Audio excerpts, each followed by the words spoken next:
So at the end of part one, as you all remember, so the idea of going to the Obeah is growing on John. So this one kind of stands back.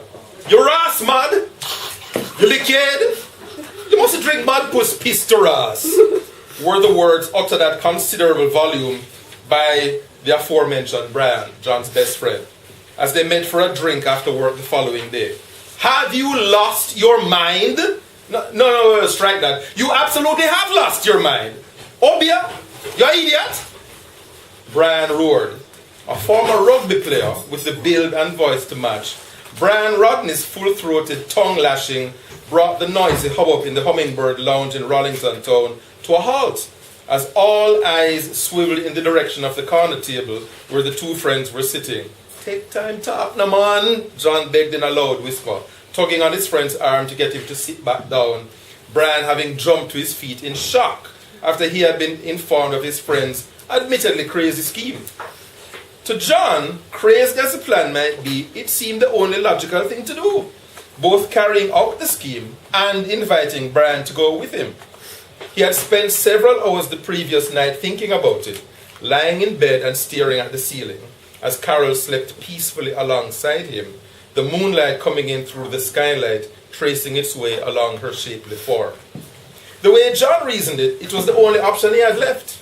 After all, he had tried traditional medicine, folk herbal medicines, more vigorous than usual lovemaking, which was saying a lot, as both Carol and him usually preferred the more athletic variety of sex.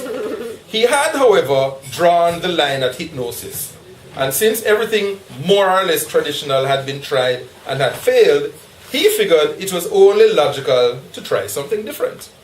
And John was the type of guy who, once he made up his mind about something, that was pretty much that. Nothing short of the apocalypse would get him to change his mind.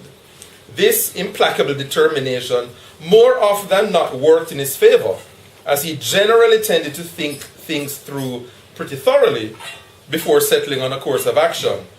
There had, however, been some spectacular misfires in the past, though few and far between.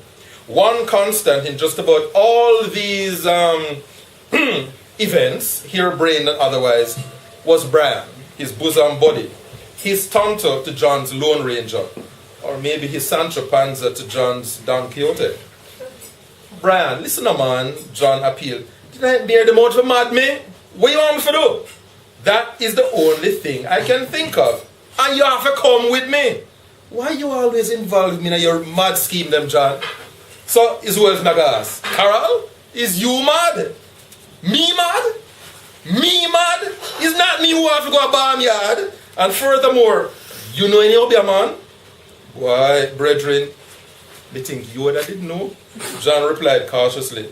Boys, no me know see your mad as backside.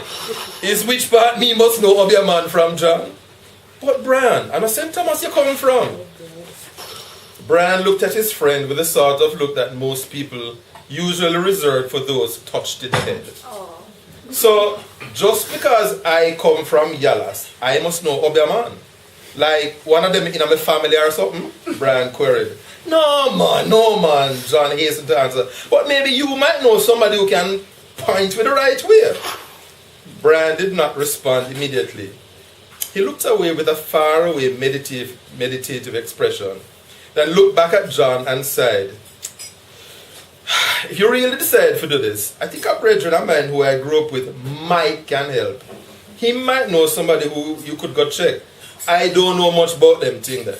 My brethren can tell you more about that. But one thing I know is, it nah go cheap. You have money can spend on this? I think I can manage, John answered. Alright, boss. So when you want to go? Saturday.